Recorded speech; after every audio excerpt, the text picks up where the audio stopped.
निगमैकवेद्यमनिशम् वेदान्ततत्त्वास्पदम् चोत्पत्तिस्थितिनाशहेतुमूलम् विश्वस्य विश्वात्मकम् विश्वत्राणपरायणम् श्रुतिशतैः सम्प्रोच्यमानं प्रभुं सत्यं ज्ञानमनन्तमूर्तिममूलं शुद्धात्मकं तं भजे। माणिक्यवीणा मुकुलालयन्तीं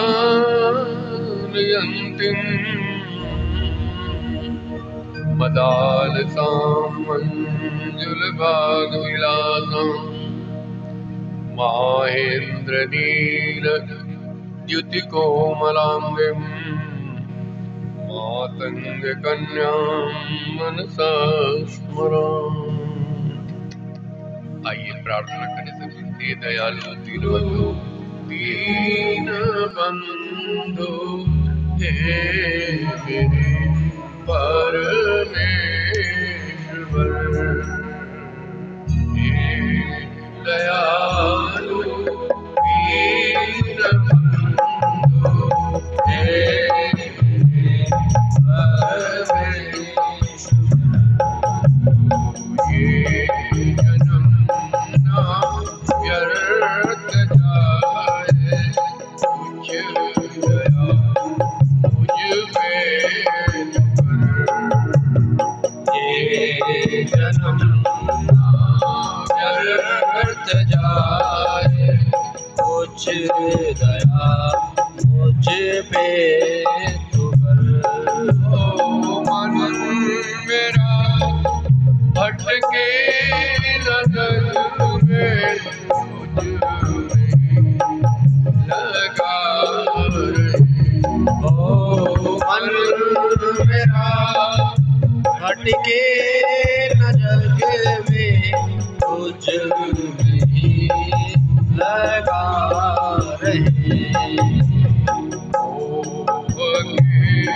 अंधेरे मालिक हृदय से दूर कर।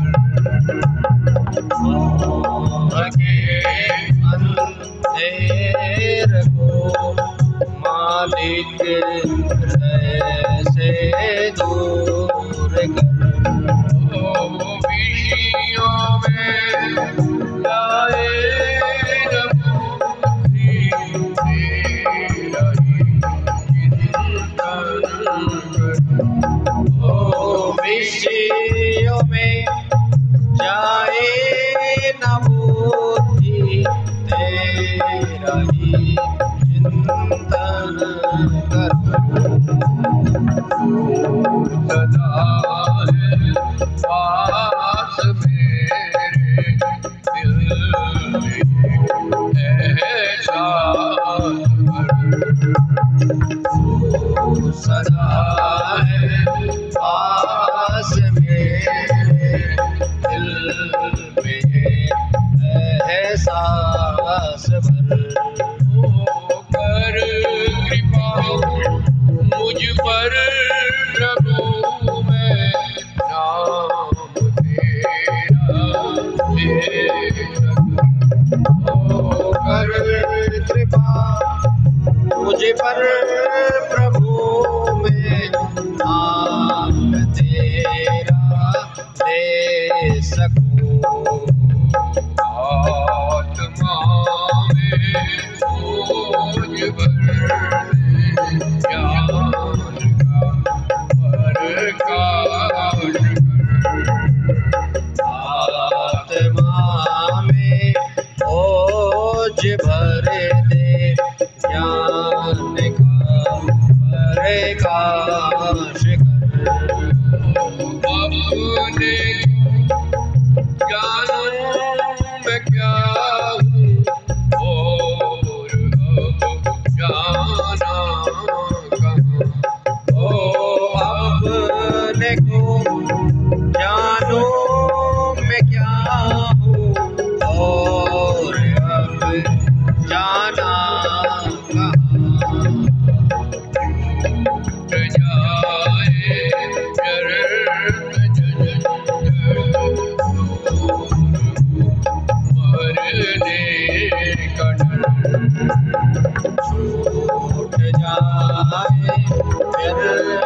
झंझट दूर हो मरने का डर। अंशु कैतन तेरा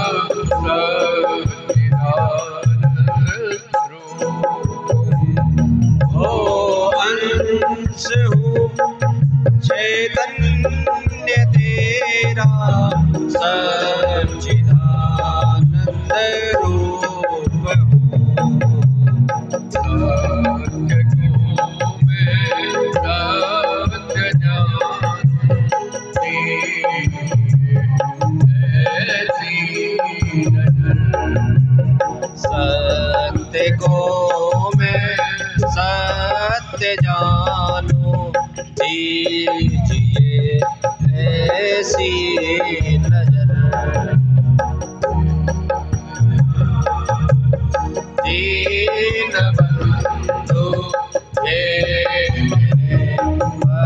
मेरे परमेश्वर, हे मेरे परमेश्वर, हे मेरे परमेश्वर। बोलिए सच्चिदानंद भगवान की जय। आइए गीता जी के 15वें अध्याय का पाठ करेंगे।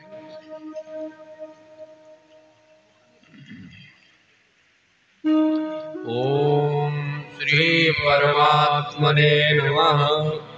अथ पंचदशोऽध्यायः।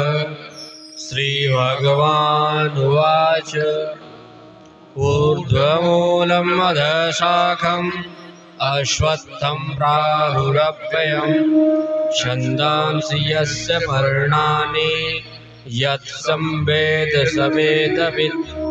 अधश्चोर्ध्वं प्रसृतास्य तस्य शाखा गुणः प्रविद्या विषयः प्रवाला।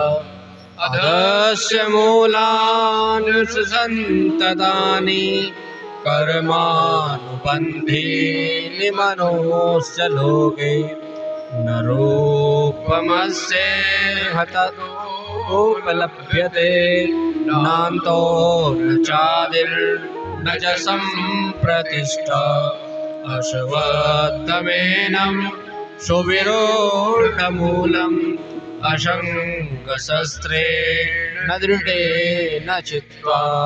तथा पदं तत्परिमार्गितव्यं यस्मिन् गता न निवर्तन्ति भूय।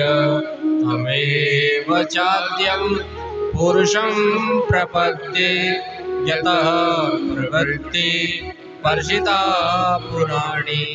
निर्मानमोहा जितसङ्गदोषा अध्यात्मनित्या विनिवृत्तकामा। द्वन्द्वैर्विमुक्ता सुखदुःखसङ्गैः गच्छन्तमूढा पदमव्ययं तत्। न तद्भाषते सूर्यो न शशाङ्को न पावक यत् गत्वा निवर्तन्ते तद्धाम परमं मम। ममैवांशो जीवलोके जीवभूत सनातन। मनः षष्ठानि इन्द्रियाणि प्रकृतिस्थानि कर्षति। शरीरं यद्वाप्नोति यच्चाप्युत्करावधीश्वरः गृहीत्वेतानि संयाति वायुर्गन्धानि वाशयात्।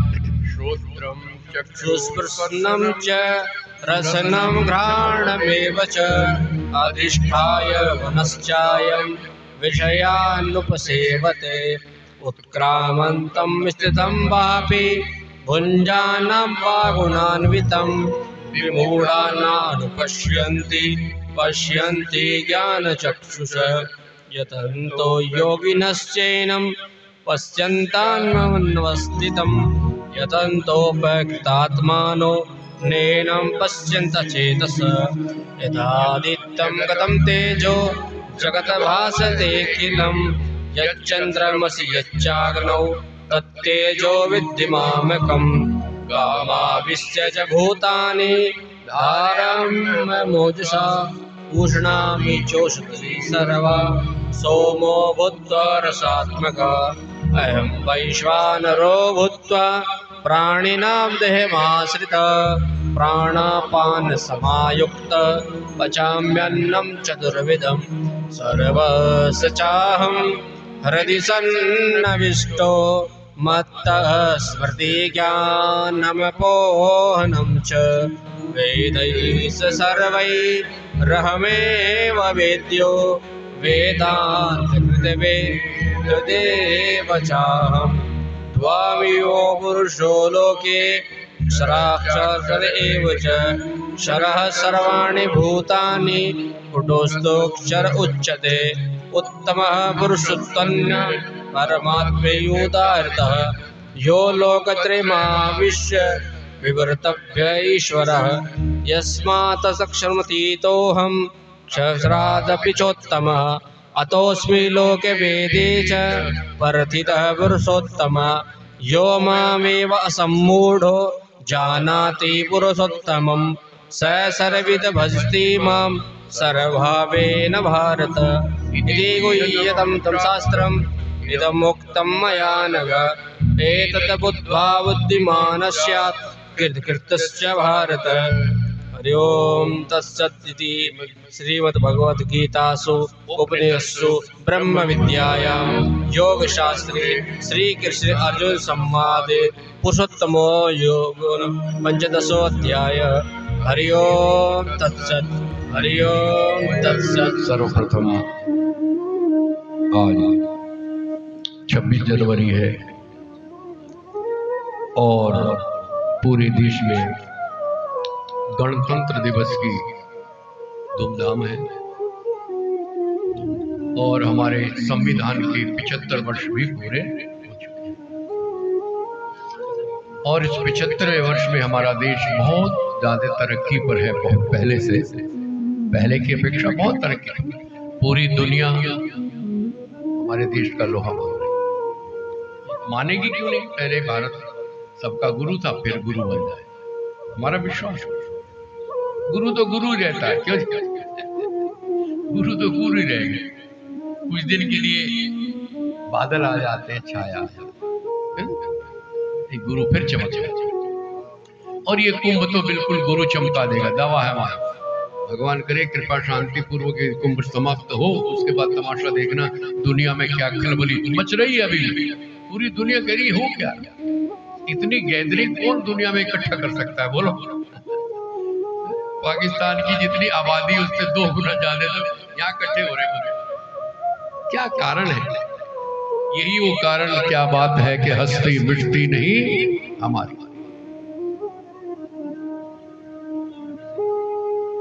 कितना अत्याचार हुआ हमारे सनातन धर्म, अब से नहीं है, एक दिन पहले भी कहा। हिरण्यकशिपु क्या कर रहा था? सनातन धर्म को मिटाना। हिरण्याक्ष, रावण, वो अपना राक्षस वयम रक्षा में उसने एक धर्म चलाया था, आपको सबको पता नहीं, मुझे पता। वो भी सनातन धर्म को समाप्त करना है। और इतना नहीं, देवी भगवती के काल में भी ब्राह्मणी देवी के प्रकट होने का कारण आपको शायद नहीं बता। एक दुर्गम नाम का दैत्य, एक अरु नाम का दैत्य हमारे वेदों को ले गई, क्योंकि हमारी सनातन धर्म की कहां है? जड़ है वेद। लोगों ने सनातन को भी नहीं समझा। सनातन स्वयं ब्रह्म है, गीता में भी आया, तुम सनातनम। सनातन का मतलब सदा रहने वाला, उसे कौन मिटा सकता है? फिर आज के छोटे भैया सिर्फ अपनी नेतागिरी चमकाने के लिए कहते सनातन धर्म कैंसर है, सनातन धर्म को हम समाप्त कर देंगे। ये मूर्ख हुए यार, तो पहली हिस्ट्री तो पढ़ लो। क्यों जी? 800 साल मुगल यहाँ कत्लेआम मचाया, लोगों के धर्म बदलवाए, चोटियां काटी, जनेऊ काटे। बोलो सनातन आज भी जो तो मैं पहले से भूला हुआ है। क्यों जी? पहले से ज्यादा भागवत कथा है, पहले से ज्यादा जागरण, पहले से ज्यादा यज्ञ नहीं हो रहे। हम तो मना करते थे कि इतनी भागवत आ रही है। सनातन कभी समाप्त नहीं। कारण क्या है? ये जो हमारे देश का नाम है भारत में, पहले भी बोल चुका हूं, आज फिर, क्योंकि भारत में बोलना बहुत जरूरी है, सुनने वाले सुने और इस बात को फैलाने की चेष्टा करें। सब अपने अपने व्हाट्सएप पे इसको आ रहे हैं, यूट्यूब पे आ रही है कथा। ये आज का चैप्टर इसको अपने सब रिश्तेदारों को दे। भारत का मतलब है भा मैंने प्रकाश, भा मैंने रोशनी, नूर। इसलिए सूर्य का नाम है भास्कर। क्या नाम है? प्रकाश देने वाला। और जिससे ये प्रकाश ले ला वो तो महाप्रकाश है, हमारा मालिक। वेद कहता है न तत्र सूर्यो भाति, जहां वो रहता है वहां ये वाला सूरज नहीं, ये सूरज तो उसके चरणों पे रखे हुए, नाखून पे रखे हुए एक रेत के कण के बराबर है ये वाला। तो वो कितना प्रकाश होगा, जिसकी रोशनी से सब रोशनी। तो न तत्र सूर्यो भाति, न चंद्र, न तारकम, न विद्युत, बिजली भी नहीं चमकती। कुतोयम अग्नि, ये अग्नि तो मां का होगी। तमेव भांतम अनुभाति सर्वम, जितने भी चमक रहे हैं सब उसकी रोशनी से चमक रहे हैं। सर्व भाषा, सारा प्रकाश उसी। तो उसी देश का नाम क्या है? भा। रथ का मतलब लगाओ, इतनी हिंदी तो जानते ना, रथ में किसी काम में लगाओ। जहां के लोग उस आंतरिक प्रकाश को, आत्मिक प्रकाश को पाने के लिए सदा रत में लगे रहते, उस देश का नाम है भारत। बोलो भारतवर्ष की। अर्थ नहीं पता ना?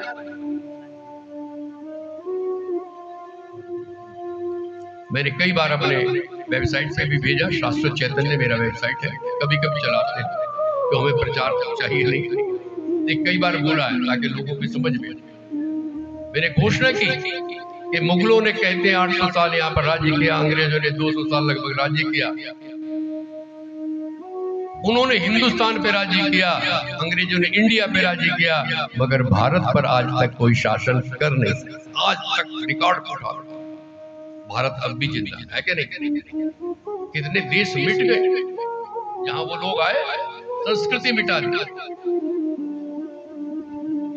तो यहाँ जो भी आए, चाहे वो किसी जाति धर्म का आए, उस रोशनी की खोज में लग जाता। इसलिए सबसे ज्यादा संत कहाँ पैदा हो रहे हैं? बोलो। अवतार कहाँ होता है? किसी देश में हुआ अवतार? बोलो। इक्का दुक्का कोई बड़े संत हुए, सब जगह दुनिया है, उस प्रभु जहां चाहे प्रकट हुए, नहीं इक्का दुक्का। और भारत में राम यही, घनश्याम यही, और संतों की तो यहाँ भीड़ लगी। इस भारत का कोई कुछ बिगाड़ नहीं सका, ना बिगाड़ सके। कोशिश करते रहे, आगे करते रहेंगे। तो राक्षस हमेशा होते हैं, दुष्ट हमेशा होते हैं। दुष्ट ज्यादा होते हैं, सज्जन हमेशा कम। मगर एक सज्जन सारे दुष्टों पे भारी होता है, ये भी ध्यान रखना। क्यों? मच्छर करोड़ों हो और फ्लिट, मच्छर मारने वाली टिक्की एक आती।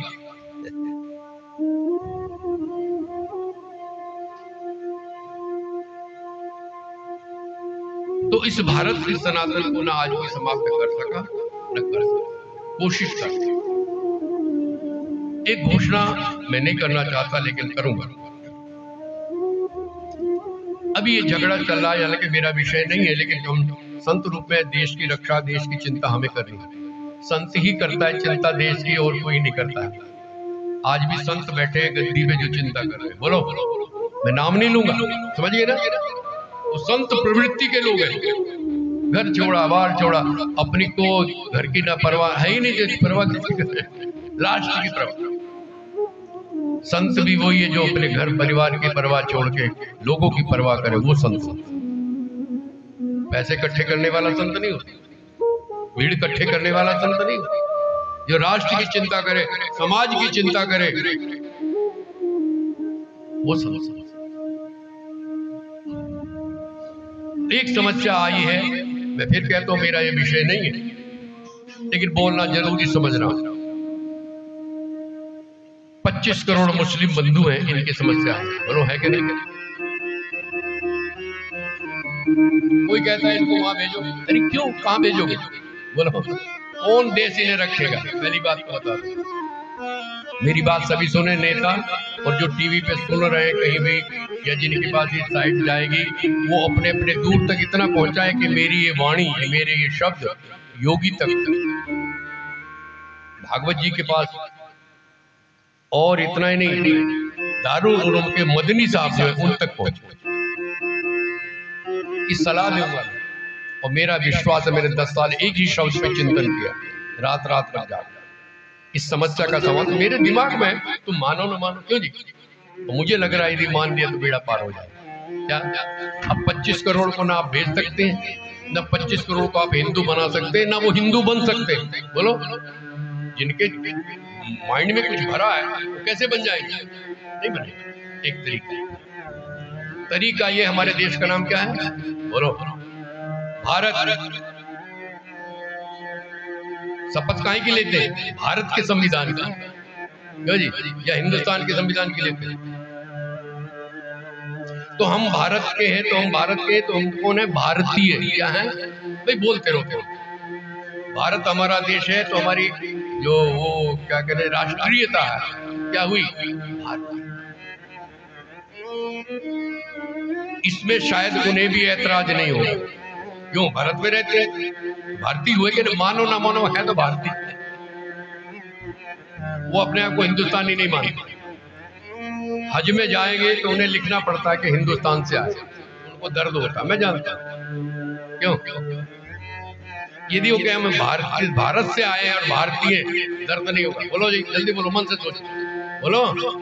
अब वो भी भारतीय और हम भी भारतीय, झगड़ा होगा? हिंदू मुसलमान है तो झगड़ा होगा, आज होगा, कल होगा, परसों होगा। क्यों जी? तू भी भारतीय और मैं भी भारतीय। अव्वल में तो होना ही नहीं चाहिए, लेकिन थोड़ा बहुत तो चलता रहता है, घर में भी चलता, भाई भाई वो घरेलू बातें, लेकिन इतना संघर्ष नहीं होगा, क्योंकि वो भी भारतीय। जब उनके मन में बैठ जाएगा हम भारतीय, तो भारतीय से क्यों लड़ेंगे? बोलो। और मैं तो ये कहता हूं, जब तक तुम अपने देश का नाम, मैं उसका विरोध नहीं कर रहा हूं, भारत शब्द है व्यापक, सूक्ष्म, सामान्य कहते हैं जो व्यापक होता है। परमात्मा सामान्य है, सबके लिए, क्यों जी? लेकिन रामकृष्ण, गुरु नानक देव हम के लिए है ना, ऐसे ये विशेषण नहीं समझे, इसको समझ। भारत विशेष है, सब जगह भारत ही, लेकिन हरियाणा, अरे भारत के हो, कहाँ के हो? हरियाणा के, ये विशेषण है हरियाणा। बोलो, आचार्य जी कहाँ के? शिवारण्यपुर, सहारनपुर के, ठीक है? ये विशेषण छोटे हो गए ना क्या, और भारत हो गया बड़ा, क्यों जी? तो ये देश है भारत और हम हैं भारत। मैं कहता हूं हर बोर्ड पे एक कानून बना दिया जाए, भले उर्दू में लिखो, भले अंग्रेजी में लिखो, लेकिन लिखो भारत। क्या? और अपनी राष्ट्रीय क्या, नेशनलिटी क्या लिखो? भारत। मेरा विश्वास है ये झगड़ा आज नहीं तो कल कम तो हो ही जाएगा, समाप्ति ही हो जाएगा, मेरा दिल पे। तो मैं उन नेताओं से, उन लीडरों से जो इस बात पे अलग अलग प्रवचन दे रहे हैं, विरोध कर रहे हैं, मेरी बात पर विचार करें, विचार कर, माने ना माने, क्यों जी? एक बात और कह देता हूँ, जो मेरी बात आज सुन के कल को मेरे वेबसाइट पे आने लगेगी टिप्पणियां, क्यों जी? क्योंकि उनको खाज लगी ना, कुछ बोलना निकला, तो जो तुरंत रिएक्शन देगा मेरी समझ से वो बुद्धू है, और जो 3 दिन बाद देगा वो थोड़ा बुद्धिमान, क्या जी? उसने सोच के लिखा मेरी बात पे विचार, और जो 7 दिन बाद देगा वो परम ज्ञानी है, क्योंकि उसने निर्णय ले लिया ये बात सही है या गलत। गलत भी मानो, मुझे दिक्कत नहीं, मैं उसको सुधार लूं, हो सकता है। क्यों भाई, तुम्हें कैसा लगा? क्यों बाबूजी, बात जची है ना? जचनी चाहिए शर्मा जी, जची है ना? भारत और भारतीय एक समस्या और होगी, कौन सी? कि जी हम तो भारत माता की जय नहीं बोलेंगे। मैं टीवी पे सुन लेता हूँ, गलत है ना? झगड़ा हो रहा है, हम नहीं भाई सब कुछ बोलो, ये नहीं बोले। अरे बोल तो रहे, क्या नहीं बोलोगे कि भारत माता की? अरे अभी तो बोल रहे हो, लेकिन छोड़ो, वंदे मातरम कहते जोर पड़ रहा है कुछ लोगों को, पड़ रहा है ना।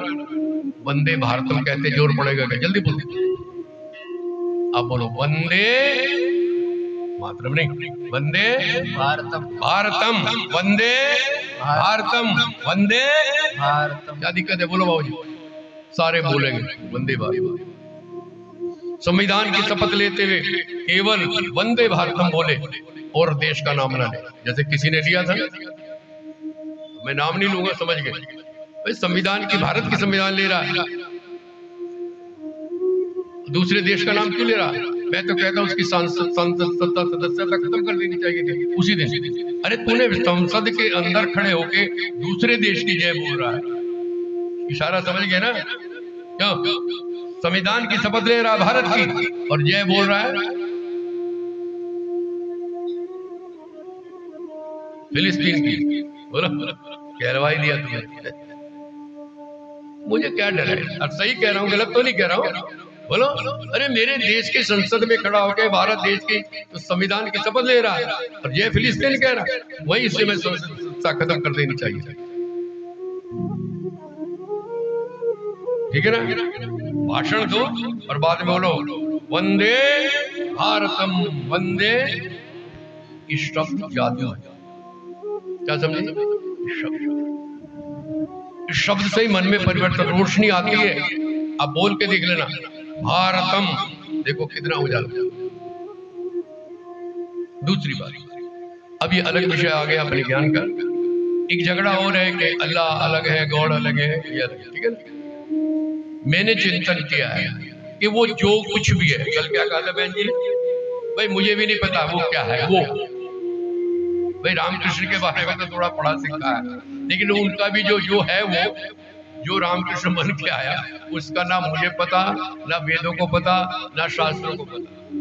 लेकिन चिंतन में आया क्या कि वो जो भी है उसमें तीन चीजें होनी चाहिए। क्यों जी? उन सब में मिलेगी, मैं गारंटी देता हूं। मैंने सारे ग्रंथ पढ़े, बाइबल, कुरान शरीफ, कुरान मजीद पढ़ा, सब पढ़ा। तीन चीजें सब में होंगी कि वो जो भी है, ध्यान से सुनो भाई, वो जो भी है उसमें महाप्रकाश है। बोलो, अल्लाह है, प्रकाशमान है कि नहीं? क्यों जी? नूरे इलाही, वही बोलते हैं, क्या बोलते हैं? नूरे इलाही बोलते हैं कि नहीं? बोलो, तो इसका मतलब उस नूर को, प्रकाश को मानते हैं।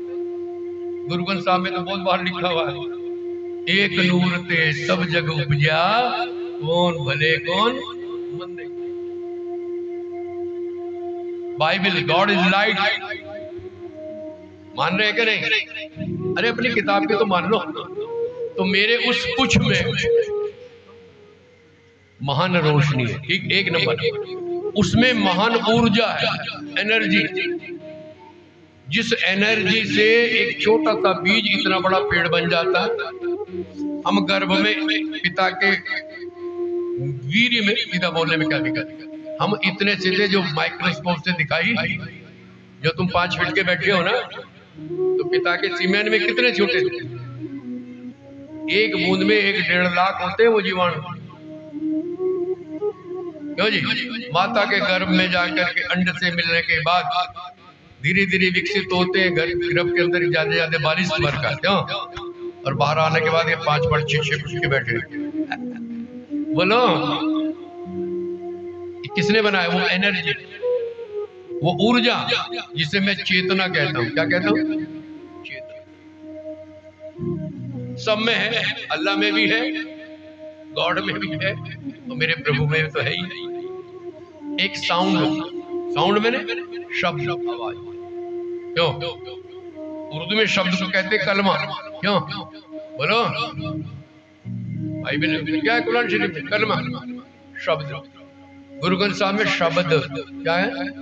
शब्द। और हमारे यहाँ तो शब्द ब्रह्म, शब्द को, ये जो मैं बोल रहा हूं ये मैं नहीं, वो जो शब्द है, वो जो एनर्जी है, वो जो ऊर्जा है, वो जो नाद है, तुम क्या कहते हैं? नाद। वो नाद कौन सा? ओंकार। कौन सा? ओम। एक ओंकार सतनाम। बोलो, तो वो मेरे शरीर में कहीं है, क्योंकि वहां से आया, तो वो अंदर से निकला। ये शब्द निकले ना, सुन लो जरा सा। आप कहोगे काम बोलने के काम की बात है। आत्मा बुद्धिया समेत करतान मनोयुक्त वियुक्त। हमारी आत्मा या परमात्मा आपसे कुछ कहना चाहे तो वो बुद्धि के पास भेजता है। क्या भेजना है? बुद्धि मन को कहती है चल आगे। कल समझाया, मन जो शरीर में वायु है उसे धक्का मारती है, ऊर्जा को, अग्नि को। वो हवा निकल के नाभि से यहाँ आती है, नाभि में, सुंड में, यहाँ से वो हवा आती है ऊपर गले में। ठीक हो गया? क्या निकलता है? ओ, पहला शब्द क्या है? बच्चा क्या बोलता है? पहला शब्द क्या है? अरे बोलो, पहला शब्द क्या है? बच्चा भी बोलता है, गाय भी बोलती है। उर्दू में भी अलिफ, बोलो, इंदर से है ना। उर्दू में पहला अक्षर क्या है? अलिफ। और अंग्रेजी में रशियन में ए ई मिलके।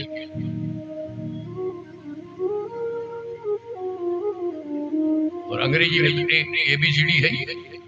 दुनिया के हर किताब में पहला अक्षर ए। बोलो सच्ची रची। और ये बंद कहाँ होता है? मैं पे। ए और मैं, ए पे खुला और बंद हो गया कि नहीं? रा पे खुला और मैं पे बंद। राम।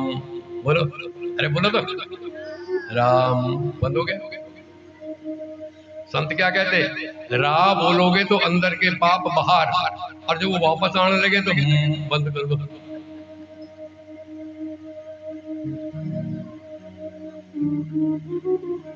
ठीक हो गया? तो वो जो कुछ है, फिर मैं कह रहा हूं, मैं खुला कहता हूं, मैं नहीं जानता। सारे वेद शास्त्र पढ़ने के बाद भी मुझे नहीं मिला, क्योंकि वेद ने कहते नेति न इति। इतना ही नहीं है, वो हिस्से कहीं परे है।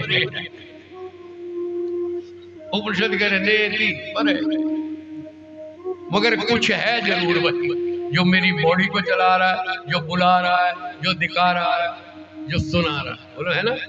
कुछ है जो पूरी दुनिया को चला रहा है। टाइम पे सूरज निकले, हवा चले, बारिश होवे, क्यों जी? कोई है ना? नहीं तो इरेगुलर हो जाए, डिस्टर्ब हो जाए तो दुनिया नष्ट हो जाए। इनमें से एक भी गड़बड़ हो जाए, खत्म। तो कोई है जो इनको चला रहा है, कोई है जो इस शरीर को, कुछ है। और उसमें ये तीनों चीजें होनी चाहिए: महान प्रकाश, महान ऊर्जा, महान शब्द। झगड़ा खत्म हो जाएगा क्या? नहीं। और परसों मैंने क्या कहा था? इस बॉडी को बनाने वाला भी एक को एक है। बोलो जी, नहीं तो अंग्रेजों के नाक यहाँ होते, मुगलों के कान यहाँ होते।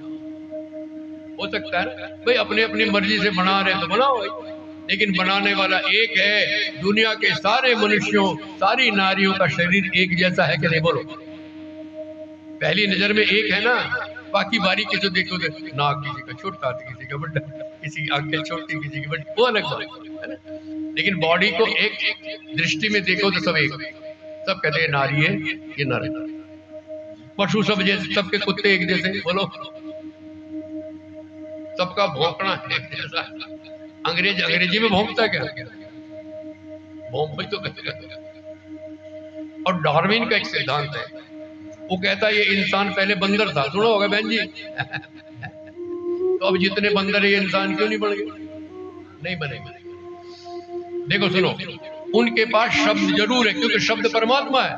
वो भौंकते हैं, चींची करते हैं, मगर ये वाक्य नहीं बोल सकते जो हम बोल रहे हैं। बोलो, ये वोकैबुलरी की ताकत इंसान को मिली। इंसान ने तरक्की करी है भाषा से। बोलो, अपना दर्द तुम कह सकते हो ना बोल के, जी कहाँ दर्द है? एथे। क्यों जी? कुत्ता थोड़ी बताएगा एथे, बंदर बताएगा एथे। क्यों जी?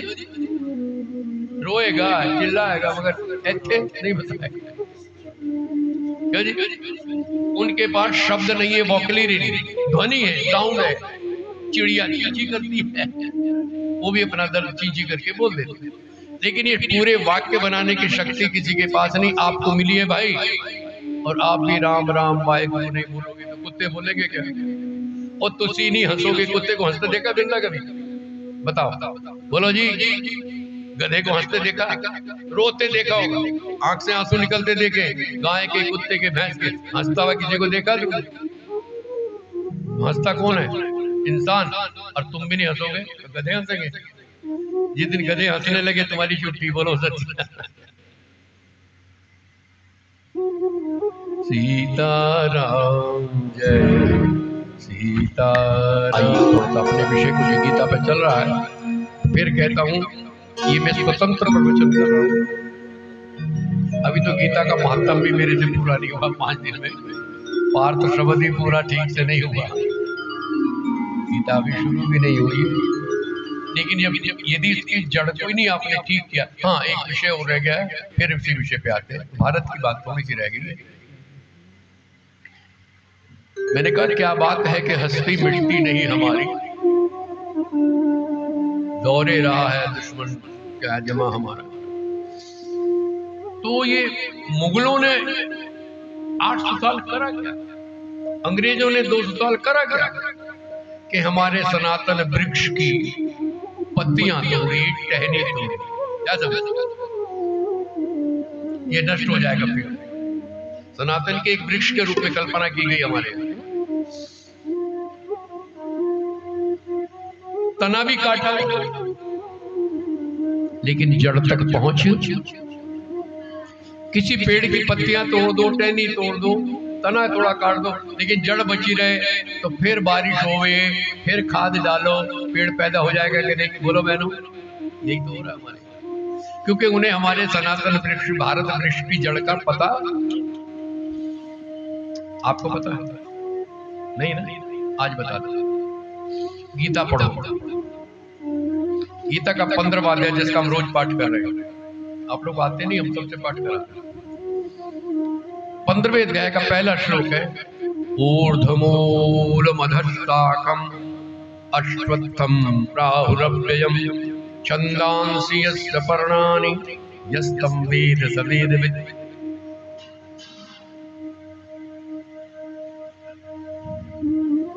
ऊर्ध्वमूल उपनिषद का श्लोक है। वैसे ऊर्ध्वमूल अवाक् शाखा एषो अश्वत्थ सनातन, वहां ये आया उपनिषद।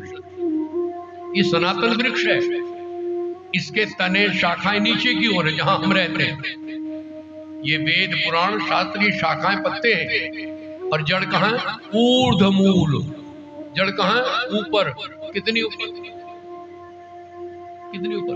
भू, यहाँ तो पत्ते, भुआ स्व, यहाँ तने, भू बोलते रहो, भू ऊपर को जाओ, भू भुआ स्वः मह जन तप सत्यम। ये एक दूसरे से 1-1, 2-2 करोड़ दूर है। तो सत्यम कितने करोड़ दूर हो गया? लेकिन इतना ही नहीं, उससे यहाँ तक हमने सुना है, वो इससे भी कहीं अनंत। तो वहां तक पहुंच जाएंगे क्या मुगल? बोलो, पता ही नहीं है, जड़ का पता ही नहीं है, इसलिए पत्ते काटते रहे।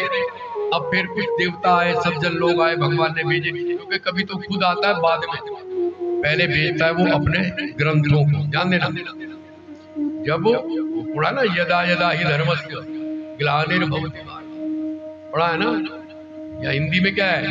जब जब हो ही धर्म के हानि और बाढ़े असुर अधम अभिमान, तब तब प्रभु धरि विविध शरीरा और हरहि कृपा निधि सज्जन की परित्राणाय साधु। इसलिए आते अपने भक्त संतों की रक्षा। और दूसरा, विनाशाय दुष्कृता, जो पापी दुष्ट है उनका विनाश कर। किस रूप में आते? सुनना जरा, तब तब प्रभु धरि विविध शरीर, मैंने अनेक शरीर। राम बन के हर बार नहीं आएंगे, क्या बन के? कोई भी बन गया। कोई पहले किताब भेजेंगे, आप किताब नहीं पढ़ेंगे, काम नहीं चला। फिर संतों को भेजेंगे, ताकि किताब में जो ज्ञान है वो आपको सुना। संत परिवर्तन कर देता है देश का, राष्ट्र का। जब संतों से भी काम नहीं चलता, ग्रंथों से भी काम नहीं चलता, तब वो खुद आता है और फिर आप जानते हैं, राम बन के आया, श्याम राम खुद आता। तो हमारी जड़ का उन्हें पता नहीं है। ठीक हो गया भाई? बोलो, पेड़ की जड़ का पता हो तो जड़ खोद दे, काम कर दो। जहर डाल दे, जड़ सुरक्षित है। अब तुम कहोगे जी ऊपर का, तो फिर हम कहाँ जाएंगे? नहीं, इधर चलो, अंदर, अपने अंदर चलो। अंदर भी अनंत है तुम्हारे। ये आकाश तो बड़ा छोटा है, मेरे अंदर जो आकाश है, जब मैं ध्यान करूंगा तो इस आकाश से भी ऊपर चला जाऊंगा। क्या समझे? यहाँ है जड़। उन्होंने हमारे सिर काटे, हिंदुओं के सिर काटे के नहीं, गर्दनें काटी, शरीर काट डाला, आत्मा को तो नहीं काटा। बोलो, क्योंकि उन्हें पता वो चेतना फिर हमारे शरीरों में आ गई, फिर सनातन जाग गया। हमारी उस पुस्तक में लिखा, यदा यदेह धर्मस्य क्षयो, धर्म का क्षय होता है और वृद्धिश्च पापाना, और पाप की वृद्धि होती है, तब तब वो प्रभु हमारे। एक बार अकबर ने बीरबल से पूछा कि जब तुम्हारे भगवान अपने इशारे से सब कुछ कर सकते हैं, उनके संत कुछ कर सकते हैं, तो खुद क्यों आता? ठीक है, वो खुद क्यों आता? सुनना भाई ध्यान से, भाई भगवान को आने की क्या जरूरत है? बोलो, परेशान हो गई, जनानी चोरी हो जाए, फिर जंगल जंगल भटके 14 साल, फिर लड़ाइयां करे, फिर जनानी को लियावे जी। फिर दूसरी बार बेचारे आए कृष्ण बन के, तो पूतना छाती पे चढ़ गई सवेरे, पैदा हुए नहीं, वो आगे मारने। बोलो, सक्तासुर आया, तृणावर्त आया, कथा सुनिए। फिर बकासुर, अगासुर, वत्सासुर आया, अभी तो पैदा 2 महीने का हुआ नहीं है मुसीबत, तो क्यों आता हूं? ध्यान से सुनना भाई, उदाहरण आ गया, मैंने सोचा नहीं था। उसने कहा जी इसका जवाब मैं कभी दूंगा। एक बार बहुत दिन बाद उसने कहा, अकबर साहब चलो नदी में सैर करते हैं, बड़ा अच्छा मौसम, बच्चों को भी ले लो, अपने बेटे को भी ले लो। तो उसका 2 साल का बेटा था अकबर का उस समय। अकबर भी बैठा, बीरबल भी बैठा, रानी भी बैठी है, सेना चारों तरफ जाता है ना, समझ, राजा जाएगा तो सुरक्षा के लिए जाएंगे कि नहीं? बोलो भाई, हमारा कोई बड़ा नेता, प्रधानमंत्री कश्मीर में झील में जाएगा तो चारों तरफ गार्ड होते, ध्यान रखना, ऊपर से जहाज चेक करते हैं, तैराक होते हैं, जो ड्राइवर होते हैं वो होते हैं, ड्राइव करने वाले, गोताखोर होते हैं। बोलो कितनी सेना होती है? तो अकबर जाएगा तो सेना नहीं होगी, चारों नाव में सेना, बीच की नाव में अकबर, बीरबल, उनका छोटा बेटा 2 साल का बेटा। अब बच्चा तो बच्चा किनारे पे आ गया, तो खिलखिली कर, तो बीरबल ने जानबूझ के उसको जरा सा धक्का दिया। क्या? वो बच्चा पानी में, अब 2 साल का बच्चा तैरना तो जानता है, और डूबने लगा। तो अकबर एकदम से कूदा और बच्चे को बचा। बीरबल, तूने इसको धक्का दिया। उसने कहा पहले ठहरो, तेरी इतनी सेना यहाँ खड़ी है, तेरा बच्चा गिरा, तेरे सेना को ऑर्डर क्यों नहीं दिया? बोलो जल्दी, बोलो। शर्मा जी समझ गए ना भाई, इतने बड़े गोताखोर हैं, वो पकड़ते हैं, तो कहने लगे मेरा बच्चा था। कहने फिर हमारे देश में भी ये भारतीय परमात्मा के बच्चे हैं, जब ये डूबने लगते हैं तो खुद आता है और हमें बचा लेता है। बोलो सच्चिदानंद। फिर वो संतों को नहीं कहेगा, गोताखोरों को नहीं कहेगा, नेताओं को नहीं कहेगा, खुद आएगा। जब अति हो जाती है खुद आता। अब एक प्रश्न और है, महाभारत के युद्ध का सूत्रधार, युद्ध किसने कराया असली, किस कारण? कोई बोल, भाई बोलते रहो, मैं वो, मुझे कोई टीवी पे जाके पुरस्कार नहीं लेना, मुझे अपना नाम नहीं कमाना, मैंने कभी टीवी पे गया नहीं, बहुत लोगों के ऑफर आए। ये तो इस लड़के ने वेबसाइट बना दिया ताकि कि गुरु जी आपके शिष्यों ने कहा गुरु जी आप बोलते कुछ सुनने को मिल जाए तो कुछ बोल दिया करो। इसने बना दियो शाश्वत चैतन्य करके वेबसाइट, तो उसमें ये प्रवचन चल रहा है, लोग सुन रहे हैं, बाहर से फोन आ रहा है, हमें प्रचार नहीं करना। फिर भी मैं आपसे बात कर रहा हूँ, महाभारत के युद्ध का असली कारण क्या लगता है? तृप्ता बोल पड़ी, उसने कहा द्रौपदी। आपके सब में मन में हो ना? वो जो मैंने कल सुनी सुनाई बात कही आपको, द्रौपदी ने पूरे महाभारत में कहीं नहीं कहा अंधों के अंधे होते, जाओ पढ़ लो। ये तो संतों ने विचार ऐसा कह सकती है, लेकिन द्रौपदी ऐसी नहीं है। कल मैंने बताया अपनी जिठानी के सामने बोली, बोलो, और दुर्योधन जेठ लगता है, ध्यान रखना, उसे कह दी कि अंधों के अंधे होते। द्रौपदी है वो, ध्यान रखना। हंसी जरूर है भाई, उसके पैर पानी में पड़ते, धोती उठा के, तो हंसी सबको आ जाती है, तभी हंसे, भीम भी हंसा, तभी हंस पड़े। ये कारण बढ़ा लेंगे। और क्या भीष्म कारण है? ना द्रोण ना भीष्म। क्यों? वो तो निरपेक्ष है, उन्हें तो लड़ना पड़ रहा, नहीं तो वो पांडवों से बहुत प्यार करते हैं, ध्यान रखना भाई। भीष्म पांडवों से बहुत प्यार करते हैं। एक बात बताते हैं आपको, कई लोग और ढंग से बोलते हैं, लेकिन मैं आप महाभारत पढ़ा चुके। जब युद्ध शुरू होने लगा ना, तैयारी हो गई, शंख बज गई, तो युधिष्ठिर जी अपने रथ से उतरे, अपना कवच उतार दिया, धनुष रख दिया और रथ से नीचे उतर। अब पांडव तो घबरा गए, उन्होंने कहा भाई साहब पता नहीं क्या करने जा रहे, लड़ने का टाइम है, हथियार रखने का मतलब तो इन्होंने हार मान, ये तो संधि करने जा रहे हैं। और वो उतर के चल पड़े कहाँ? बाबा की तरफ। भीष्म, द्रोणाचार्य, कृपाचार्य, साल जहाँ खड़े, ध्यान से सुना बात। पांडव भी पीछे पीछे, कृष्ण भी पीछे पीछे, और भीम ने तो कह दिया कृष्ण से भाई साहब क्या करने जा रहे, सारे उल्टे काम करते, हर बार ये चुप कर दिया, इसलिए हमें इतना दुख झेलना पड़ा, आज फिर ये माफी मांगने जा रहे हैं। कृष्ण का चुप रहो, भगवान को सब पता है। तो युधिष्ठिर गए सबसे पहले किसके सामने? बाबा भीष्म के सामने। ध्यान से सुनना, मैं महाभारत से बोल रहा हूं। कई लोग सुना देते हैं, मैंने भी सुना है कि अर्जुन ने 2 बाण चला दिए, बाबा ने 2 बाण चलाए, लेकिन अर्जुन के दोनों बाण भीष्म के और द्रोणाचार्य के चरणों में गिरे, माने आज्ञा मांग रहा है युद्ध की भाषा में, और इन्होंने भी बाण चलाए और उसके सिर को छूते चले गए, विजयी भव। महाभारत में नहीं लिखा, सुनिए क्या लिखा। युधिष्ठिर गए और बाबा जी के हाथ में आगे जो कहने लगे, बाबा जी आप सबसे बुजुर्ग हैं हमारे यहाँ, मुझे युद्ध करने की आज्ञा दो, हम आपसे युद्ध करें, आशीर्वाद दो। बोलो, यह है मर्यादा सनातन धर्म की।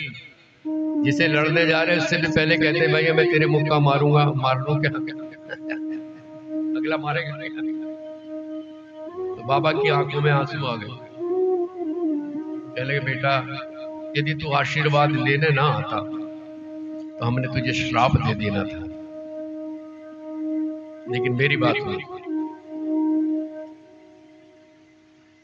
अर्थो ही दासो लोका, सारी दुनिया पैसे की गुलाम है। बोलो भाई सच है कि झूठ? पहले बोलो। अर्थो ही दासो, मनुष्य श्लोक है ये, सारी दुनिया पैसे की गुलाम है। बोलो भाई, हाँ तो बोलो, हम सब पैसे के गुलाम है, तुम तो भागे फिर रहे यार, न गर्मी देख रहे, न सर्दी देख रहे, न अपना शरीर देख रहे। लेकिन पैसा किसी का गुलाम नहीं होता। न अर्थ दासक कस्यचित, पैसा किसी का गुलाम रख सकते हो, उसको तिजोरी में रख लो, जब निकलेगा गुड बाय भी नहीं करने का। कल बताया था ना, अब ये 100 का नोट इन्होंने रखा, अब ये मेरे जैसा दिख रहा है, क्यों? वही तेरा है, तेरा है, पूछ के देखिए तेरा है क्या और किसका है? मैं आपका, अब मैं सब्जी वाले को दे दूंगा तो मेरा रहेगा, सब्जी वाला। वो एक नोट में बात आई बहुत बढ़िया, बहुत मजे की बात। जैसे भगवान है, निरपेक्ष है, सबका काम करते हैं, अलग रहते हैं, ऐसे ये नोट भी ऐसे। पंडित सुन, एक गांव में कोई मेहमान आए शहर के बड़े, अब वो गांव में तो घर वैसे होते हैं, तो उसने कहा भाई देखो मैं यहाँ तो रह नहीं सकता, कोई जगह देखो। उसने कहा जी हमारे गांव में एक होटल खुला हुआ है तो ऐसे, लेकिन होटल है फिर भी अच्छा तो होगा ही, पहले फिर वहां हमारे लिए जगह दी। अब वो होटल वाले के पास गया, देखा भाई कोई कमरा हमारे साहब बाहर से आए तो कमरा, उसने कहा जी है, तो लेकिन अच्छा है, दिखाए, देखा भाई और साफ सुथरा, कहने मैं और साफ करा दूंगा। ठीक है, ये 1000 रुपए एडवांस। कितना? 1000 रुपए। लेकिन शर्त एक है, क्या? कि जो मेहमान है उसे पसंद आया तो ठीक है वो रहेगा, नहीं पसंद आया तो हम अपने पैसे वापस ले। चले ठीक है जी। अब वो 1000 रुपए दे के चला गया अपने मेहमान को लेने। उस होटल के का सामान आता था, होटल का सामान तो बाजार से आएगा ना, आटा, चावल, नमक, दाल, तो उसके ऊपर 1000 रुपए का उधार था होटल के मालिक का। तो वो बाजार वाला आ गया, कहले यार तूने इतने दिन से पैसे नहीं दिए, मेरे पैसे दे। उसने कहले 1000 आए, ठीक है, उसे दे दिए। अब वो वहां गया, वो भी कहीं से लाता, उसके ऊपर भी 1000 रुपए उधार था, उसका भी लेन देन चल रहा था। उसने कहा 1000 मिले, चल इसका चुकता कर दूं। वो उसे दे आया जाके गोदाम वाले को। गोदाम वाला कहीं से किसी का रोटी होता, वो गोदाम वाला उसी होटल में रोटी खाता था, 1000 की रोटी खा गया, मगर उसने पैसे नहीं दिए। उसने कहा आज 1000 रुपए मिले, चलो उसके मालिक के वापस करो। बात समझ रहे हो ना? वो बंदा बुला के उसे मालिक को, होटल वाले के लिए, यार तूने तंग करके मारा, ले पकड़ 1000। इतने में वो मेहमान आया, उसने कहा मुझे तो कमरा पसंद नहीं है। उसने कहा पैसे ले आ वापस, 1000 वापस। देखो कितनों के काम मैंने थोड़े गिरवाए, कितनों के काम निपटा दिए इसने, होटल वाले का, सामान दुकानदार का, गोदाम वाले का, किसी और का, और वापस फिर आ गया और फिर उसी के पास चला गया। सब खुश, सबका काम कर गया, और वो का वही। बोलो ऐसा ही है ना? ये नोट पता नहीं कितनों का काम निपटा के जू का तू रहता जब तक गल ना जावे बेचारा। अर्थो ही दास, सारी दुनिया अर्थो ही दासो मनुष्य। ये मनुष्य सारे पैसे के गुलाम है। बोलो हम सब पैसे के, अरे बोलो ना, गुलाम है। और पैसा किसी का गुलाम। रोने लगे और क्या कहा सुनने के बाद है, युधिष्ठिर आज तेरे सामने हम नपुंसक होके बोल, नपुंसक कि हम दुर्योधन के पैसे के गुलाम हैं, क्योंकि उसका अन्न खा, इसलिए हमें युद्ध करना पड़ना, हमें क्षमा करना, और तेरी जय हो जा। दुश्मन आशीर्वाद दे। बोलो यह प्रणाम का परिणाम। समझ रहे ना? कल क्या कहा था, किसी बुड्ढी के पैर को हाथ से लगा देना रास्ते में, क्या कहेगी? जीव रे बेटे, जाने ना जाने, कल बताया था ना। अरे दुश्मन को प्रणाम किया तो दुश्मन भी आशीर्वाद दे रहा है, विजयी। राम रावण से युद्ध कर रहे हैं, आमने सामने, रावण गाली दे रहा है, राम क्या कह रहे हैं हाथ जोड़ के, जनी जल्पना करी सुजसना, तेरे सामने मेरा हाल सुना। पैरवी में है घबरा, जनी जल्पना करी सुजसना, कहूँ नीति करो क्षमा, जनी जल्पना करी सुजसना, कहूँ नीति करो क्षमा, जनी जल्पना करी सुजसना। संसार में त्रिविध पुरुष, पाटल रसाल बनस समा, जनी जल्पना करी सुजसना। एक सुमन प्रद, एक सुमन फल, एक फल ही केवल लागई, एक कहाँ ही करही एक बाद न बाद ही बात। ये आखिरी लाइन गड़बड़। चलो इसका अर्थ समझ। राम जी रावण को कह रहे भाई, रावण ये अपने मुंह से अपनी बड़ाई मत कर, जनी जल्पना करी। क्यों? जो अपने मुंह से अपनी बड़ाई करता है उसका सारा यश खत्म हो जाए। ऐसा काम करो कि दुनिया तुम्हारी बड़ाई करे, ना जी मैं तो ये हूं, ना जी मैंने ये करा, खत्म। जल्पना, जल्पना कहते बड़ाई, अपने मुंह से बड़ाई मत करो। और आप ब्राह्मण हैं, देखो आपको मैं नीति समझाऊं कि अच्छी बात नहीं है, आप विद्वान हैं, विद्वान, मुझे क्षमा करना कि मैं आपको शिक्षा दे रहा हूं, लेकिन मैं बता दूं संसार में 3 तरह के आदमी हैं, ध्यान रखना, 3 तरह के। उदाहरण दिया, एक पाटल मैंने, एक गुलाब की तरह, गुलाब के पेड़ की तरह, एक आम के पेड़ की तरह, और एक कटहल के पेड़ की तरह। तो एक में तो फूल ही फूल लगते, बस में गुलाब फल लगता है, गुलाब। एक सुमन प्रद, एक में फूल ही फूल लगते, एक सुमन फल, आम में फल भी आता है, फूल भी आता, और आता ना, फूल भी आता है, फल भी आता है, और एक में सीधे फल ही लगता है, फूल आता नहीं। कौन सा? कटहल।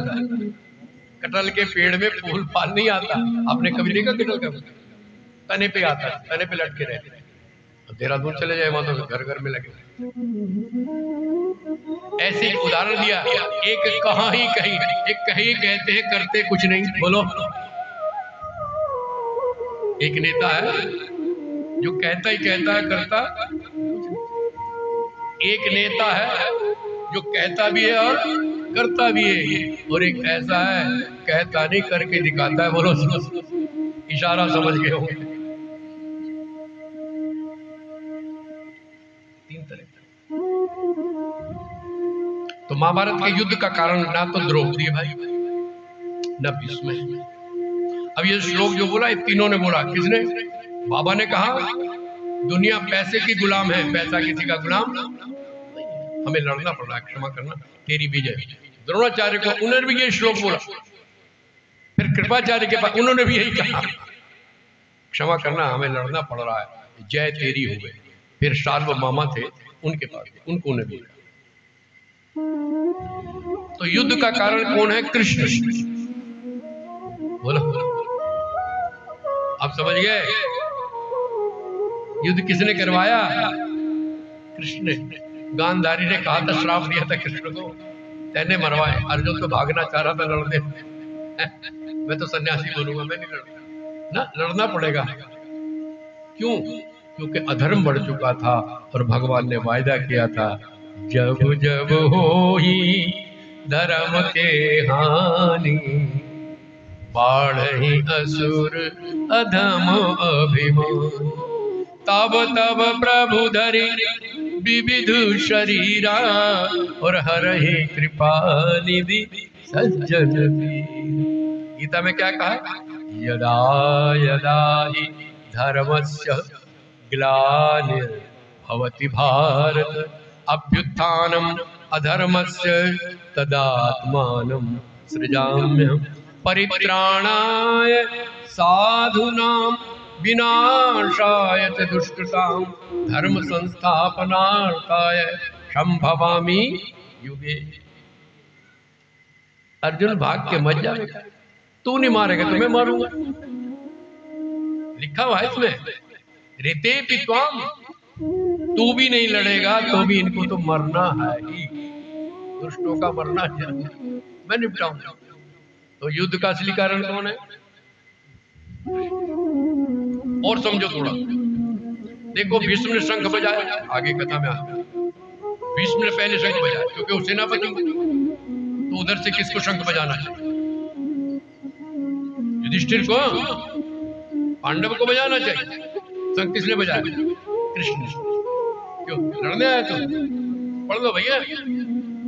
तथा श्वेत हसई युक्तई, सफेद घोड़ों के रथ पे बैठे घनश्याम ने अपना पांचजन्य शंख बजाया। पढ़िए कि रामायण गीता पढ़िए।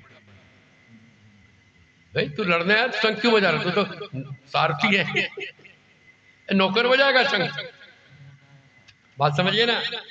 भले तुम द्रौपदी को दोष दो, भीष्म को दोष दो, धृतराष्ट्र सब जानता है, लेकिन कहता है जब मेरा बेटा सामने आता तो मेरा मोह इतना जाग जाता है कि मैं सारी बातें ज्ञान की भूल जाता। उसकी चुप्पी ने काम किया। चुप रहा ना, चुप ना रहता बोलता तो कैसे मजाल थी बेटी। लेकिन मजाल हो ना हो, जब दुष्ट बढ़ गए तो भगवान ने कहा मैं कराऊंगा। समझिए आप। तो असली सूत्रधार कौन है? कृष्ण। ध्यान देना, गीता क्या सिखाती? सम। कल मैंने जिक्र किया था, फिर बता देता हूं गीता हमें क्या क्या देती। कर्तव्य दीक्षा, हमारा क्या कर्तव्य है दुनिया में, ये कहां से मिलेगा? गीता। अर्जुन को कर्तव्य तो मिलता है। क्षत्रिय का कर्तव्य क्या है? युद्ध। और वो भाग रहा था। तेरा कर्तव्य भाग के कहा जाए? हमें भी कहा जो कर्तव्य है, ठीक है ना। और मैं एक बात कहता हूं, ये धर्म कुछ नहीं है, कर्तव्य ही धर्म है। बच्चे का धर्म क्या है? पढ़ना। बोलो, बच्चे का धर्म क्या है? ऋषि को कर्तव्य कहते हैं। बच्चे का कर्तव्य क्या है? पढ़ना। बोलो, नारी का कर्तव्य क्या है? सेवा। ये आपके ऊपर बोझ नहीं है, घबराइए मत। और आप बिना सेवा करे रह ही नहीं सकते। मजे की बात नहीं है।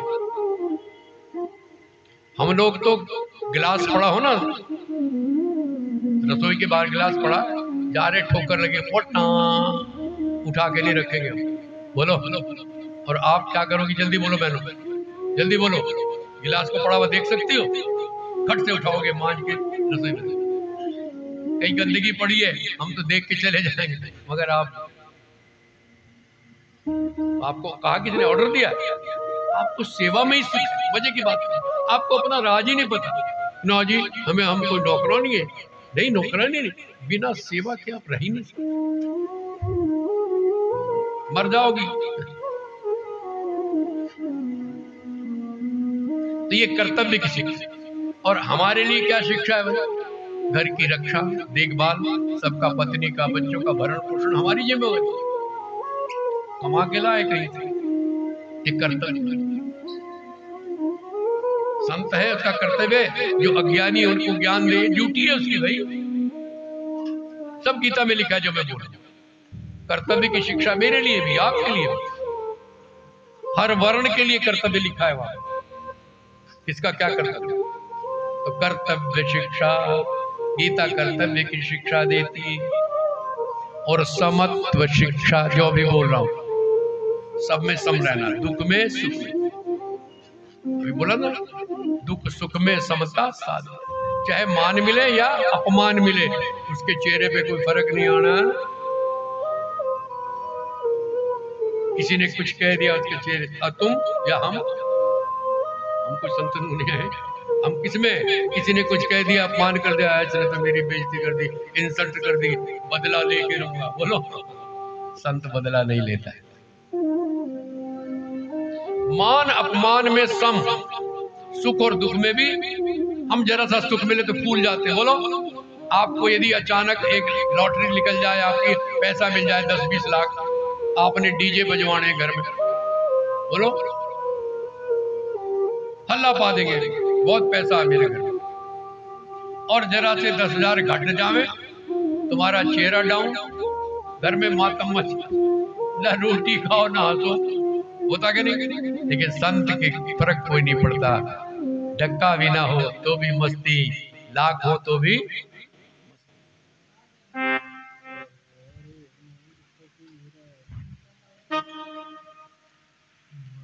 कर्तव्य शिक्षा एक हो गया, समत्व कर्तव्य दीक्षा और समत्व शिक्षा। और ज्ञानस्य भिक्षा, ज्ञान की भीख मिलती है यहाँ। थोड़ा सा हिंदी में भी गीता पढ़ोगे इतना ज्ञान हो जाएगा, कुछ कहने के लिए। और सबसे बड़ी चीज है शरणागति, सरेंडर, भगवान को समर्पित हो जाना। समझिए ना, अर्जुन ने समर्पण किया कि नहीं? पहले तो बोलता रहा ये हो जाएगा जी, मैं नहीं लड़ूंगा ये। बाद में क्या कहा? शिष्य मैं आपकी शरण में आ गया हूं, अब तुम जो कहोगे करिष्ये वचनम तव। बोलो, इसको कहते हैं समर्पण, शरणागति। उस प्रभु की शरण में आने के बाद आपको कोई चिंता करने की जरूरत नहीं। हरि का मतलब फिर वो चक्कर में न पड़ा कि कृष्ण को कह रहे कि राम जो भी है तू, क्यों जी, सीधी सी बात, और तू जो भी है हम तेरी शरण में आए। सारी दुनिया को चला रहा है अब तू जान, फिर अपनी तिकड़म मत लड़ाना। यूं कर दूंगा तो यूं। आइए मैं अपने वचनों को उपसंहार की ओर ले जा रहा हूं। कई शब्दों की मैंने व्याख्या की। मैं पहले कह रहा हूं, जो मेरी YouTube पे सुन रहे हैं, मैंने कोई प्रवचन नहीं दिया। गीता के कुछ ऐसे शब्द थे जिनका अर्थ लगाना मुश्किल हो रहा था मेरे लिए। मैंने कहा पहले इनको पकड़ो भाई, पार्थ का अर्थ पता लगा तभी तो। क्यों जी, विषाद योग क्या है पता लगा के नहीं आपको? कौनते का क्या मतलब है पता लगा के नहीं आपको? अब इस आधार पे गीता पढ़ोगे तो आपको आनंद आएगा, मुझे भी आ रहा है। अभी गीता शुरू नहीं की, एक शब्द मैं रोज कह रहा हूं मगर सुनाता नहीं, तो रह गया धृतराष्ट्र, है ना। देखो कथा शुरू हुई कहां से? धृतराष्ट्र उवाच। धृतराष्ट्र ने संजय से पूछा कि मेरे और पांडवों के बीच में क्या क्या हुआ। कल छेड़ा था ना, 10 दिन बाद आए ना संजय कि बाबा भीष्म पिता में तो गिर गए बाबा जी। भाई क्या क्या हुआ सारी बताओ। देखिए गलती कहां करी?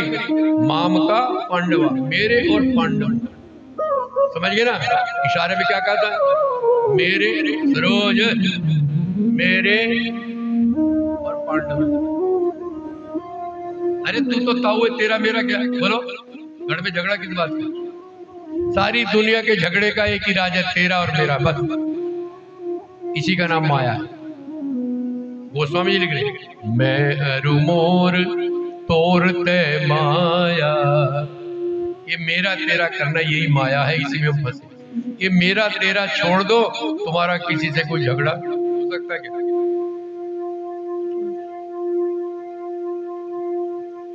तो धृतराष्ट्र ने कहा संजय से, लेकिन पूरी 700 श्लोक हो गए।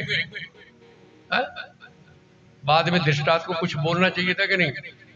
संजय कह रहा जी वो हो, भगवान कृष्ण अर्जुन का संवाद सुन के मजा आ गया, आनंद, वो विराट रूप देख के आनंद आ गया महाराज जी। लेकिन इशारा किया है, राजन संस्मृत्य संस्मृत्य, आखिर के श्लोक हैं दो। हे राजन, किसको कह रहे हैं राजन? बोलो, अरे दिमाग लगाओ ना। अरे किसे सुना रहा है वो? धृतराष्ट्र को ना, उसी को तो कह रहा हे राजन। वो भागवत सुन के मैं तो बाकी कहीं धृतराष्ट्र का कोई नाम ना ओ बोला पलट के, उसके तो होश फाख्ता हो गए सुन के। क्यों? यत्र योगेश्वर है कृष्णो यत्र पार्थो धनुर्धर तत्र श्री विजयो भूति, आखिर का श्लोक। जहां कृष्ण है, जहां धर्म है वहीं कृष्ण है, और जहां कृष्ण है वहीं विजय भी। और एक और मजे की बात बताया, महाभारत में इससे पहले मैंने बताया एक गीता पर्व शुरू होता, भीष्म पर्व में गीता पर्व नाम, 13वें अध्याय से 24 अध्याय तक गीता पर्व है जी। उसके बाद गीता शुरू होती है 25वें अध्याय से। इससे आपका मतलब नहीं, मैं बता रहा हूं। उसमें क्या हुआ कि युधिष्ठिर जी ने, बड़े भाई ने अर्जुन के, जब देखा इतनी बड़ी सेना कौरवों की, 11 क्षौणी सेना किसकी थी? कौरवों की। कितनी? अरे बोलो, याद तो होगा 11। वैसे इनकी सेना 9 अक्षौणी थी, लेकिन 1 अक्षौणी सेना कृष्ण की आई थी। जब कृष्ण ने कहा मैं लड़ूंगा नहीं, मेरी सेना ले लो या मुझे ले लो। सुनिए ना कथा। और पहली मांग रख दी दुर्योधन, उन्होंने कहा बल्ले बल्ले मुझे सेना दे दो ना, अर्जुन की रखी। अर्जुन भाई, अर्जुन को पहले लेटे हुए इधर देना भाई, और सुनानी पड़ेगी समझाने के लिए। भगवान लेटे जानबूझ के, अब दोनों आए। पहले आया अर्जुन, इधर सुनो शिक्षा है इसमें भी, हर बात में शिक्षा है भाई। अर्जुन आया, दोनों सहायता मांगने आ रहे हैं। अर्जुन आया तो प्रभु के चरणों में बैठ गए, ठीक है, उठेंगे ठीक है। दुर्योधन आया तो सराहने बैठ गए। इतनी बात को समझ ले सोनू, भगवान की आंखें खुली तो किस पे पड़ेगी निगाह? इधर से बोलो बहन जी, उषा कहां थी? बोलो, आंख खुलेगी पहले निगाह किस पे पड़ेगी? चरणों पे। निगाह में किस पे? अर्जुन पे। अरे अर्जुन कब आया? कैसे? पीछे दो बोला महाराज पहले तो मैं आया। क्यों नहीं? तो कहेंगे पहले आया तो मांग इसकी। इधर देखना जरा, जब उसने कहा पहले मैं आया तो भगवान ने लेटे इधर कैसे देखा? जिसपे पहले टेढ़ी निगाह पड़ेगी वो बचेगा क्या? बोलो, जिसपे काल की टेढ़ी निगाह पड़ेगी वो बचेगा, और जिसपे सीधी निगाह पड़ रही वही बचेगा। जिसकी निगाह में सदगुरु आ गया बच गया, और जिसपे टेढ़ी निगाह पड़ी होते गया पहले तो मैं। उसने कहा देख मुझे नहीं पता तू कब आया, लेकिन मेरी दृष्टि में कौन आया पहले? अर्जुन, इसलिए मांग इसकी मांग। अब वो घबरा गया कि इसने सेना मांग ली, मैं तो गया। तो क्या कहा अर्जुन ने? कहा और सुनो भाई, जो भी मुझे मांगे, जो भी मुझे मांगे इच्छा से मांगे, क्योंकि मैं लड़ूंगा नहीं, हथियार नहीं उठाऊंगा। अर्जुन ने कहा मैं तो आपको मांगता हूं। दुर्योधन ने कहा बल्ले बल्ले, क्यों जी? होगी ना अपनी तुम्हारा, फिर सेना मेरी कैसे होगी?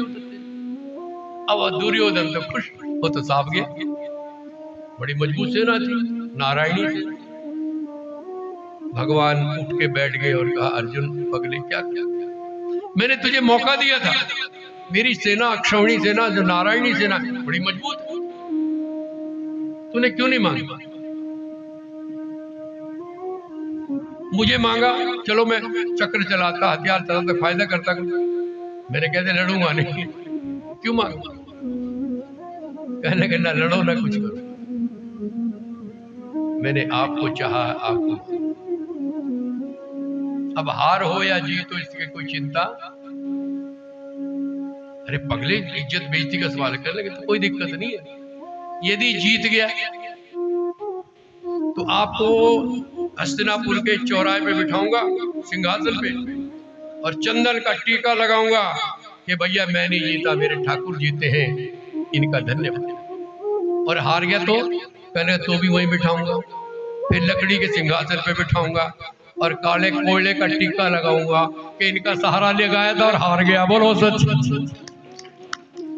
अब बेइज्जती मेरी नहीं है, तेरी है। अब सौंप दिया इस जीवन का, गाते हो मगर करते नहीं, बस यही दिखती। भजन बहुत बढ़िया बढ़िया आपको याद।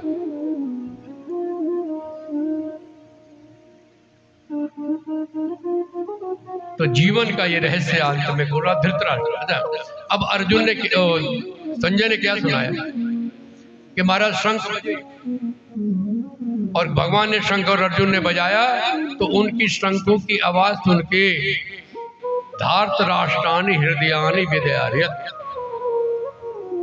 धृतराष्ट्र के पुत्रों का हृदय फट गया। है ना?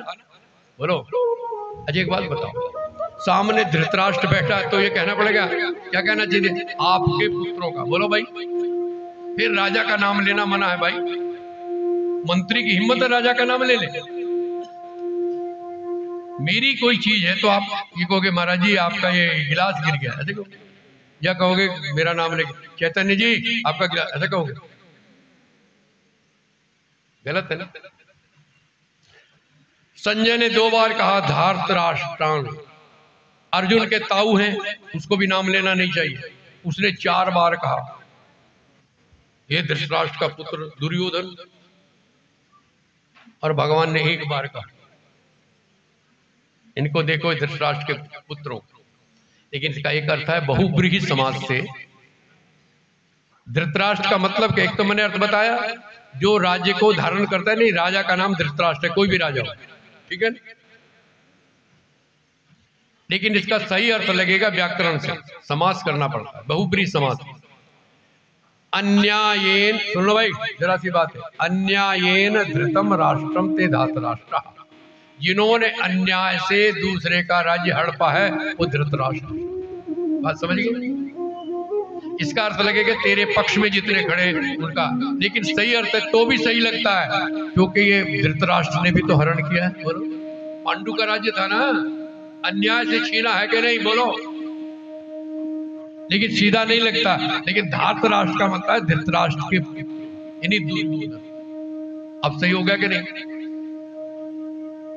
नहीं तो बहुत गलत है, ये धातराष्ट्र नहीं बोल सकते हो, लेकिन व्याकरण से अर्थ लगाना पड़ेगा, जिन्होंने अन्याय से दूसरे का राज्य छीना है वो सब धृतराष्ट्र है। तो इसकी पार्टी में तो थी, लेकिन दुर्योधन ने तो अन्याय से छीना ना भाई, युवा खेल के धोखे से छीना के नहीं, अन्याय किया के नहीं। अर्थ सही है, गीता में कुछ भी गलत नहीं। मैं एक संत, नाम नहीं बताऊंगा, बहुत बड़े संत है इस समय भारत के, मैंने उनसे कुछ जिक्र कर दिया अपनी किताब में, पहले के पंगा मत छेड़ो आचार्य जी, पहले एक ने रामायण पे पंगा छेड़ा हुआ संत ने, तुम और ये पंगा गीता पे लगा दे तो हल्ला हो जाएगा।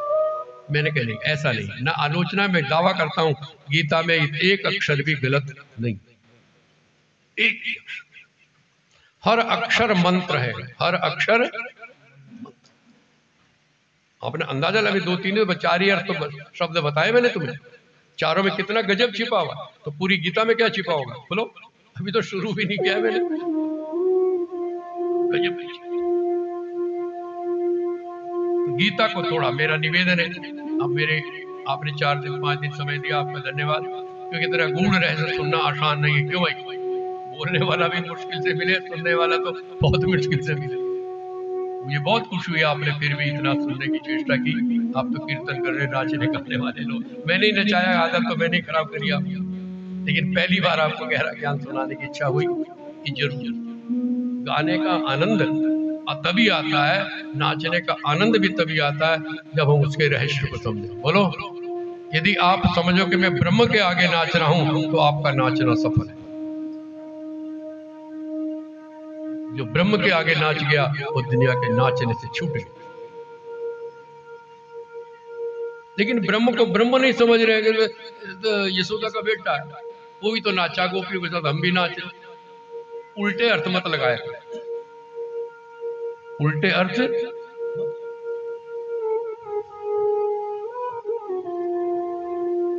कोई अपनी पत्नी को धमकी दे रहा है इशारों में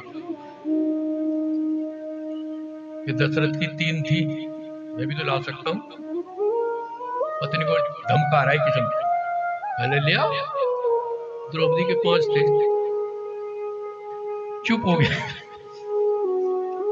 तो ग्रंथ से तुम गलत अर्थ मत लगाओ, ग्रंथ का अर्थ गलत मत लगाओ।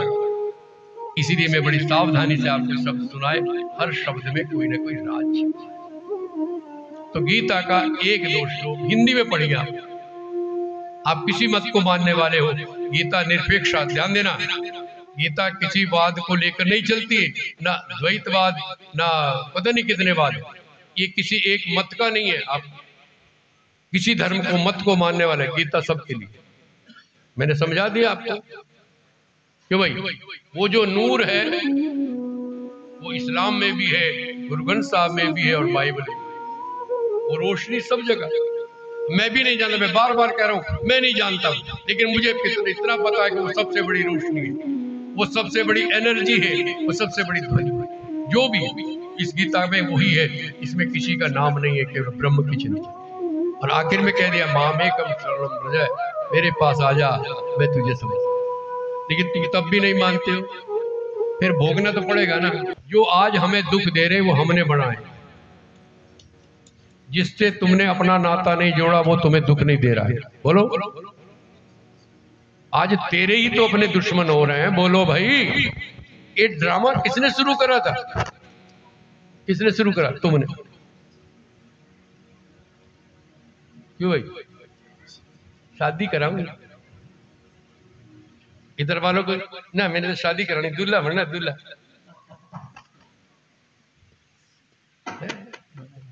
हस्बैंड क्या बनेगा? ये मेरे हस्बैंड है। हमने कहा हस्बैंड मेरे क्या होता? बहुत सोचा तो पता लगा उसी दिन हंसा था जिस दिन बैंड बज रहा था। आज तक तो हंसा नहीं, मैं हंसा दूं कथा में बात अलग है, तुम्हें हंसने का मौका नहीं। यदि पति हंसता आ जाए तो क्या गल है, इससे मिल के बोलो, अरे बोलो ना, ये अरे हंसना भी खतरनाक है तुम्हारा घर में आके। मुस्कुराहट तो अरे हंसो यार। तो तू वही है, उसी परमात्मा का अंश है, ईश्वर अंश, जीव अविनाशी, चेतल अमर सहज सुख रस। अरे तू सुख के लिए आया, दुखी हो परमात्मा को बहुत दुख होता है। मैं सच बता, जब तुम मुंह लमका के मंदिर आते हो, सबसे पहले भगवान अपना कहते यार ये कैसे बना। कभी कुत्ते ने शिकायत नहीं करी, गधे ने शिकायत नहीं करी, चिड़िया ने शिकायत नहीं करी। देखो ये उनके भरोसे है, इनको कोई ना जल्दी बीमारी होती। बोलो एक दिन क्या कर रहा है, तार पे बैठे, इस समय जाके देखना तोते कबूतर कहाँ पे बैठे, टहनी पे, छोटी सी टहनी पे, कोई गिरता है? बोलो सबका पेट भरा, इस तरह शाम तक सबको खाने को मिल जाता है, तेरे मालिक की इच्छा, कोई शिकायत। ये प्रकृति के भरोसे और हम अपने भरोसे चला। तुम उसके काम में पंगा डालोगे तो टांग टूटेगी। होने दो, तुम साथ चले बजा तू वही है, वही। और जो तू इस समय दिख रहा है वो तू नहीं। पहले भी कहा था, फिर बताता हूँ। देखो जो तुम असली हो तो अपने, जब तुम अपने बेडरूम में होते हो, बेडरूम तुम असली तब वो तुम होते हो। क्यों? अपना पुराने वाला गाउन पहनना, पुराना सूट पहनना, क्यों जी, बेड पे लेटे, दरवाजा बंद है तब, है ना, और अपना गा रहे मस्ती, ये तुम असली हो। और ये मस्ती तुम्हारे पास है कब? बाथरूम में नहाने जा रहे हो। सुनो, अरे मैं तो सब प्रैक्टिकल बता, कुंडी बंद करने के बाद क्या होता है, इतने पानी गर्म होता है, इतने बग्गा ही बजा देते हो, राधे राधे राधे राधे राधे, बोलो। कहीं तो नाचती भी अंदर बाहर में। ये तुम असली हो, खुशी है तुम में, आनंद है तुम में, लेकिन लोगों का जो दबाव तुम पे पड़ा है उससे तुम बदल जाओ। ठीक है ना? ये पहले बता चुका हूं। तुम तीन लेयर, तीन स्तरों पे जिंदा हो। एक तुम्हारा असली रूप है जब तुम एकांत में हो, लेकिन तभी ड्राइंग रूम में कोई आ जाए, बोलो तो वैसी जैसी बेड पे लेटी थी ऐसी चली जाओगी आप? भाई लोगों, आप वैसे ही चले जाओगे? तुरंत अपना वेश बदलो, कपड़े बढ़िया पहनोगे, चेहरा ठीक करोगे, बाल ठीक करोगे, क्यों जी, कॉलर ठीक करोगे, बटन चेक करोगे, तब ड्राइंग रूम। अब तुम ये हो कि वो हो, जल्दी बोलो। तुम बेडरूम वाले हो कि ड्राइंग रूम वाले हो? तुम्हारा रूप यही है क्या? अब तुम्हें मार्केट जाना है या किसी की शादी में जाना है, तब तुम ड्राइंग रूम वाले भी नहीं हो। तब 1000 रुपए का मेकअप, 5000 की साड़ी, सूट, किसके लिए? अरे बोलो, फिर बोलो, दूसरों के लिए, कपड़े दूसरों के लिए। घर में तो अपना वही फटा हुआ पजामा ठीक है, ड्राइंग रूम में थोड़ा अच्छा है, और जब बाजार में जा रहे हो तो 5000 से कम का नहीं हो। क्यों जी? घड़ी घर में बांधे रखते हो, उतार के फेंक दे। बाजार जाओगे तो 5-10 हजार की घड़ी चाहिए ताकि लोग देखे आचार्य जी के पास घड़ी है। तुम हो क्या? 3 लेयर पे आदमी जीता है। एक है, एक दिख रहा है, एक दिखना चाहता है। नोट करो मेरी बात। एक है, एक दिख रहा है और एक दिखना चाहता है। जब वो बोलता है तो कुछ बताता है कि मैं ये नहीं हूं, मैं इससे भी कहीं आगे हूं। बड़ा ये मानते ना, मेरी इतनी बड़ी कोठी है, मेरे घर में इतनी गाड़ियां, क्या तुम दिखा। लेकिन फिर वही आइए, आखिरी लाइन बोल के वाणी को विराम दे रहा हूं। तू वही है, वही है, वही है, बोलो तू वही है, वही है, वही है। तू जो दिखता है वो तू नहीं है, जो तू दिखता है वो तू नहीं है। वो है सब में, तू सब में समाया, वो है सब में, तू सब में समाया। तूने ही सब ये रचाया, तूने ही खेल सब ये रचाया। आनंद तू मेरे द्वंद तो जीव माया, बन गया तू दीवाना, बन गया। दिल का तू दीवाना। इतना ही स्वीकार करें। फिर एक बार कह दूं, 4 दिन में मैंने गीता के कुछ गहरे शब्द जिन पर लोगों ने चिंतन कम किया है, बड़े बड़े लोग पढ़े, लेकिन मेरी समझ में जो शब्द ऐसे आए जिनके अर्थ को जाने बिना गीता समझ में आपकी नहीं आएगी, उन शब्दों को मैंने 4-5 शब्दों का 5 दिन में शायद 5 ही शब्दों की व्याख्या कर पाया हूँ।